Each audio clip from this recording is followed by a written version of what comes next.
Merci de rester fidèle à Moto TV. Voici le sommaire de votre journal. Assainissement de la ville de Butembo. Les habitants saluent des avancées significatives dans ce secteur depuis un certain temps. Ils apprécient surtout les stratégies mises en place par la société qui se charge actuellement de ce service d'assainissement au centre-ville de Butembo. Et nous allons nous rendre également au secteur de Bapere où les paysans sont en pleine saison culturelle. Toutefois, il se pose un problème de disponibilité de terres fertiles et arables. Les agronomes de la région attribuent le tort à ces cultivateurs qui appauvrissent le sol par de mauvaises pratiques. Tout pour le sommaire. Et voici donc l'intégralité de votre journal. Les travaux d'assainissement de la ville de Butembo évoluent positivement depuis plus de 2 mois maintenant. C'est un constat qui s'est fait remarquer depuis que la ville a une nouvelle société qui s'occupe de ce service. Ceux qui fréquentent le centre-ville apprécient la stratégie utilisée par cette société en plaçant des poubelles publiques presque partout pour permettre d'évacuer sans difficulté les immondices abandonnés dans ces différents endroits. Reportage de Luciana Moussiviro et Mirembe Chitawite.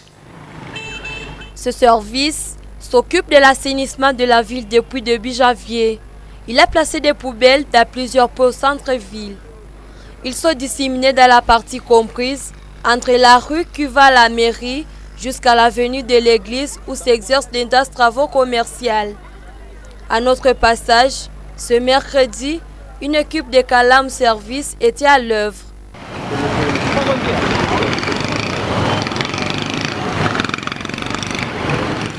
Une vendeuse de babouches qui installe sa marchandise près d'une des poubelles rapporte que le service Kalamou fait du beau travail pour l'assainissement de la ville. 2 vendeuses de légumes sur avenue de l'église se disent prêtes à payer les taxes. C'est le cas de Maman Moudivé. Elle dit que depuis que cet endroit est doté de poubelles, cela leur permet d'évacuer dans leurs occupations librement. Tangia balikia wale watu ya Kalamu Service tushajikuta mzuri sana, harufu haiko tena. Babo wanamkia asubuhi banabeba mchafu na kuzora na kubeba magari wanaenda tu. Kisha wanatia pale magobele kama mtu analeta mchafu natia ndani site tena chini. Yaani basa tusaidia sana na biko watumika mzuri sana. Mtu unalipa mshifrako na unayose nitaikala bila harufu we. Kalamu Service a pris en charge l'assainissement de Butembo en janvier 2024. La propreté des rues et avenues s'est améliorée de manière significative. 2 poubelles publiques ont été installées dans le centre-ville. Et les étudiants de l'Institut du bâtiment et des travaux publics IBTP Butembo menacent d'aller en grève. Ils décrient le silence des autorités académiques par rapport à la hausse des frais académiques de plus de $45. Ce mercredi 13 mars, ces étudiants se sont réunis à leur site de Saba pour demander des explications sur cette majoration des frais. Delphi Weya les a rencontrés. Voici ce reportage rendu par Joël Tali. Dans une des salles du site d'Adi Bigaba, ces étudiants se sont réunis pour échanger autour de cette question. Ce mercredi, c'est leur énième réunion entre eux. N'ayant pas atteint leurs autorités, ils sortent de la salle pour monter à leur site de Saba. Ici, ils ont allumé un feu à côté de leur bâtiment en construction. Ces étudiants ne se sont pas vus avec leurs dirigeants suite à l'inaccessibilité de ces derniers, dit le directeur du cabinet du comité sud-atteint de l'IBTP, raison pour laquelle ils ont opté pour un sit-in à leur site.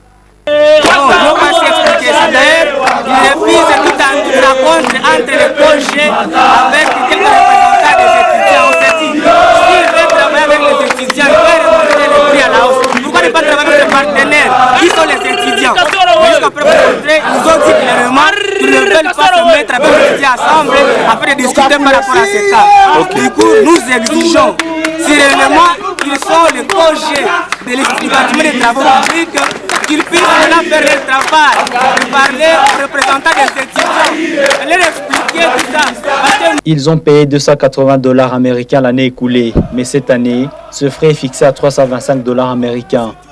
Ils souhaitent avoir une explication quant à ce. Ces futurs ingénieurs demandent aux autorités d'avoir pitié de leurs parents qui ne sont pas habitués à payer un tel montant comme frais académiques. Gouvernement parce qu'on nous a dit premièrement que c'est une proposition. Alors, une proposition, vous êtes capable d'accepter, soit de refuser. Quant à nous, l'UBTP, nous refusons d'abord la proposition de notre gouvernement, parce qu'avec les frais, $325, c'est beaucoup. Or, nous étions dans le 281, et le 281 travaillait toujours. Voilà, il y a la construction qui a marché toujours moyennant les $281. Préparatoire, nous payons des 281, mais cette année, le prix s'est élevé à 327. Attention. Je fais qu'on nous montre où part notre argent et combien c'est. Mais je peux dire, mes parents ne sont pas d'accord aussi avec ce prix. Ils ne sont pas d'accord. Raison pour laquelle nous sommes là pour demander à notre cher comité de gestion de veiller à accepter notre lettre que nous avons déjà donnée là-bas. Et nous avons donné un peu de recommandations de baisser les prix ou baisser les montants là des frais académiques. L'Institut des bâtiments et des travaux publics, IBTP, est l'une des institutions publiques qui forment les ingénieurs à l'est de la RDC.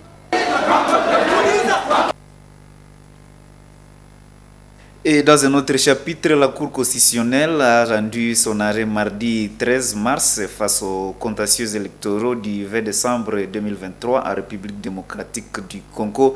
Certains membres des partis politiques disent être satisfaits de la validation des députés nationaux élus et validés par la Cour constitutionnelle. Par contre, d'autres se réservent de tout commentaire. Eugénie Moussewirwa et Mwana Mpenzi Manzekiel dans ce récit. Après publication des résultats provisoires des législatives nationales par la CENI, le 24 janvier 2024 dernier, des voix s'étaient élevées par rapport à l'insatisfaction des uns et autres. Certains députés avaient introduit des recours qui finalement ont été répondus mardi 12 mars. Les verdicts lus par le président de la Cour, Dieudonné Kamuleta Badibanga, est en faveur des élus nationaux proclamé provisoirement par la CENI. Pour la circonscription de Butembo, les honorables Mumbere Mukweso Rémi, Kavira Katasohire Janine, Mboussania Mouissi Antipas et Mbindure Mitono Crispin, tels que relayés par les antennes de la radio-télévision nationale congolaise. Circonscription électorale de Butembo-Ville, M. Mumbere Mukweso Nixon, M. Mbindule Mitomo Crispin et Madame Kavira Katasohire Janine et M. Mboussa Nyamouissi Antipas. Face à cette victoire, certains membres des partis politiques s'en félicitent. Ils indiquent que, par cette façon de faire, la Cour constitutionnelle a bien fait son travail. Par ces mandats validés, ils attendent que les élus fassent leur tâche convenablement, comme l'indique Maître Sikoulihinga, secrétaire fédéral chargé du département justice humaine de l'IDPS Butembo. Nos impressions sont bonnes et c'est un motif de satisfaction. Je pense que nous sommes dans un état de droit et l'état de droit c'est aussi le respect des décisions judiciaires. Et nous pensons que la Cour constitutionnelle a fait son travail et a rendu justice comme tout le monde s'attendait. Que la population de Butembo doit se sentir satisfaite du choix qu'il a fait parce qu'elle a porté sa dévolue sur l'honorable Mbindule et la Cour constitutionnelle a reconnu ce choix-là. Je crois que la population ne s'est pas trompée et elle doit maintenant attendre beaucoup de ces honorables et surtout de l'honorable Mbindule qui a été élu et qui a été confirmé par la Cour constitutionnelle. Je crois qu'il va nous suivre et il va suivre aussi les desiderata de la population qu'il a élue. Pour les BIREC, 3 membres de ces partis ont été validés, notamment 2 au Sud Kivu et 1 à Walikale, tous à la députation nationale. Une déception de ces côtés ont indiqué les membres de ces partis. Loin de là, nous arrivons au parti du MLC. Ici, les partisans se sont réservés de tout commentaire pour des raisons qu'eux-mêmes connaissent. Parmi les députés nationaux, figure une seule femme, la toute première élue à ville de Butembo. Et à présent, ce que nous vous avons dit en titre, la saison culturelle A est déjà en cours dans la région depuis quelques mois. Cette période, les paysans préparent leurs champs pour mettre les semences en terre. Il se pose cependant un problème avec la disponibilité de terres fertiles et arables. Les agriculteurs se déplacent à plusieurs kilomètres de leur milieu de vie, dans le secteur de Bapere où Moto TV a fait le constat. Les agronomes de la région attribuent le tort à des paysans qui appauvrissent le sol par de mauvaises pratiques. Joël Tali revient de cette région. Voici son reportage. Nous sommes à Partance pour Moussiola, un village du secteur de Bapere et un territoire de Lubero. Cette agglomération accueille des paysans venus de plusieurs localités de cette partie, dont Mangurejipa, qui en est la principale. Ce matin, sur notre passage, nous en avons rencontré de nombreux en direction de ce village. Ils doivent effectuer plusieurs kilomètres pour aller au champ. Le long de la piste menant vers Moussiola, l'on peut observer plusieurs champs en cours de préparation pour la saison culturelle qui a commencé. Mais un constat amer sur notre passage, plusieurs champs sont brûlés après défrichage. Mon conducteur Elvis Viamba est un agronome. Il accompagne les riziculteurs depuis plus d'une décennie. Il accuse ce phénomène d'être à la base de la destruction du sol. Si on trouve un champ d'un agriculteur qui a incinéré à cause de préparer trop vite, c'est à cause de manque de techniques agricoles. Pour la préparation des champs, si vous n'avez pas assez d'état, vous visez la période sèche pour incinérer et ça va vous aider à calciner tous les herbes. Conséquence, les alentours de leur milieu de vie ne sont plus fertiles suite aux mauvaises pratiques culturelles.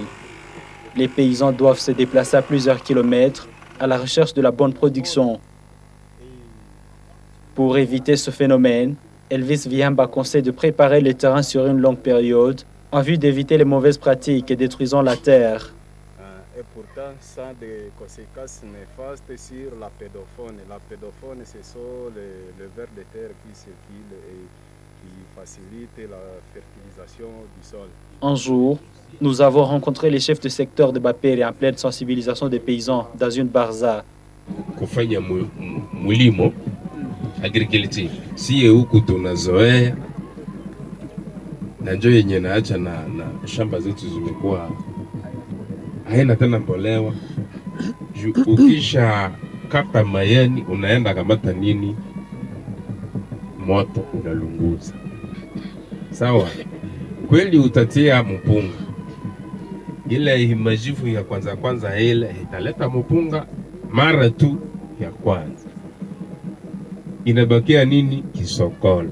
De plus en plus, les milieux ruraux font face à une difficulté de production comparativement aux décennies précédentes. Les experts en domaine associent ce phénomène au défrichage par brûlis.